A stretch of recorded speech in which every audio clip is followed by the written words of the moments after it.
Can you hear me? Yes, I can hear you. Thank you so much. Thank you so much. So, Mr. Thank you. Jeremy, I'd love to know about your work. I'm sure we all love to know about your work at the Great Lakes Crisis, just like how Miss Catherine told us. Can you draw us into what you do at the Great Lakes Crisis, please? Exactly. Good afternoon, everyone, and happy Africa Day. Um, actually an honor for me to speak today about issues that are deeply connected to the future of our continent. And at Great Lakes Crisis, we are an independent platform dedicated to research, analysis, and strategic communication on political, security, humanitarian, environmental, and governance issues that are affecting the African Great Lakes region. So our work focuses on countries such as the DRC, Rwanda, Burundi, Uganda, Tanzania, Kenya, South Sudan, and actually neighboring states whose destinies remain, interconnected. And what makes our platform different is that we try to go behind the headlines. We are different from our traditional media sources. So we analyze not only conflict themselves, but also deeper causes behind them. Governance failures, competition over natural resources, weak regional cooperation, youth unemployment. We have displacement, environmental degradation, and external geopolitical interest. So our mission is always simple: is to encourage informed dialogue and to promote peace-centered thinking and amplify African perspective on African crisis. So what we believe is that many conflicts in our region persist not because solutions do not exist. Of course, solutions are there, but because conversations are often dominated by politics instead of long-term regional interest. So we always come up with articles, policy analysis, interviews, strategic commentary, and regional engagement. So we aim to contribute to a culture of critical thinking and preventive diplomacy, because as history has shown and how we know, peace is not built on only on military victories. We are seeing what is happening, for example, in Eastern DRC. So peace is built through trust, justice, cooperation, and honest dialogue. Yeah. So when we talk about the Great Lakes region, we are not speaking about borders and government. We are speaking about a region connected by history, trade, migration, and most importantly, water. Yeah. So if I have to mention just the few, the lakes, Lake Tanganyika, Lake Victoria, Lake Kivu, the Congo River system, these are not just geographical features. They are lifelines for millions of Africans. That's basically what we do at Great Lakes Crisis. Thank you. Thank you so much, Mr. Jeremy. Thank you so much for the work you're doing at Great Lakes Crisis, for the much research and time you're taking into a well informed Africa. I'd love us to go into this aspect with your research and every single work you've done.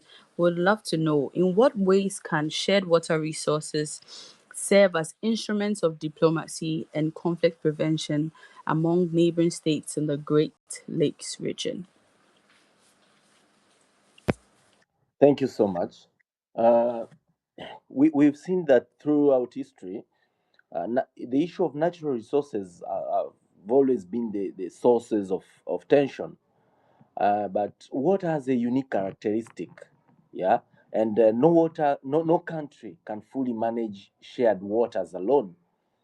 So a river does not stop at border, and a lake does not choose one nationality over another. So what water naturally forces cooperation in some cases, and because of this shared water can become powerful tools for diplomacy. In at least probably I'm going to mention four ways in which water can become powerful tools for diplomacy. And first of all, is that water encourages continuous dialogue, and countries that depend on the same rivers and lakes are forced to communicate regularly. Even states with political tension often continue technical discussions on water management. So you'll find that in many cases, water cooperation becomes one of the few remaining channels of dialogue during political crisis.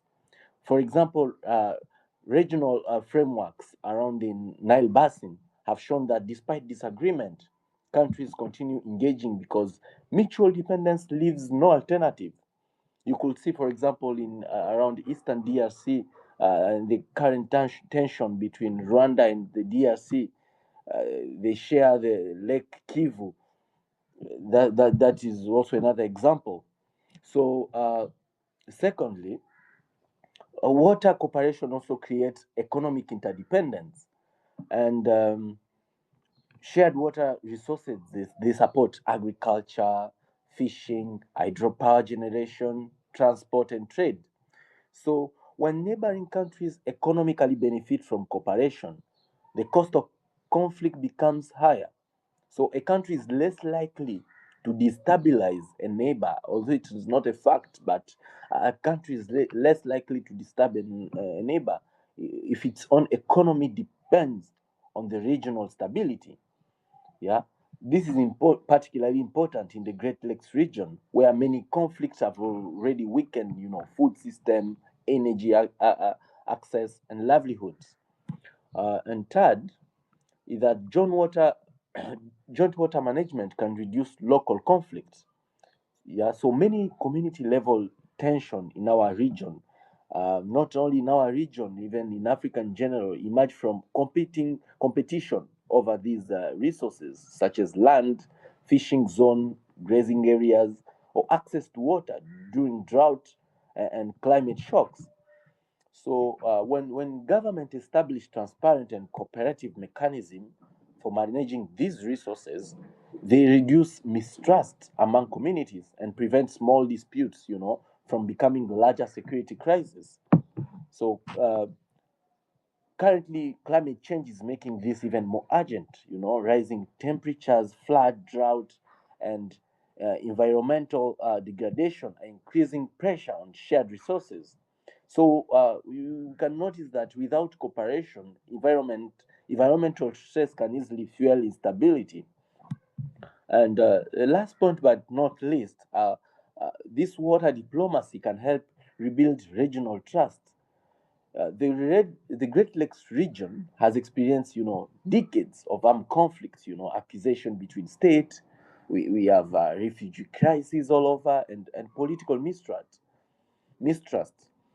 But cooperation around water and environmental protection, offers a less politicized, starting point for rebuilding confidence. Sometimes peace begin with grand political speeches, as we see it on national televisions, yes, but with practical cooperation, scientists working together, communities sharing fishing regulations, country jointly protecting ecosystems, or regional institution coordinating environmental responses also helps. So ladies and gentlemen, like African future will increasingly depend on how we manage shared resources. And the question is no longer whether water can become a source of conflict or cooperation. The real question is whether African leaders, the current leader we have right now, are they willing to transform this shared vulnerability into shared responsibility? So, in my humble opinion, I think the Great Lakes crisis does not suffer from a lack of potential. It suffers from a deficit of trust, visionary leadership, and regional solidarity. Yet, our interconnected rivers, yeah, we have lakes, they remind us as an important truth, our futures are also interconnected. So, no, I strongly believe that no country in Africa in general, and probably I would say also, in particular in the Great Lakes region, can achieve sustainable peace alone.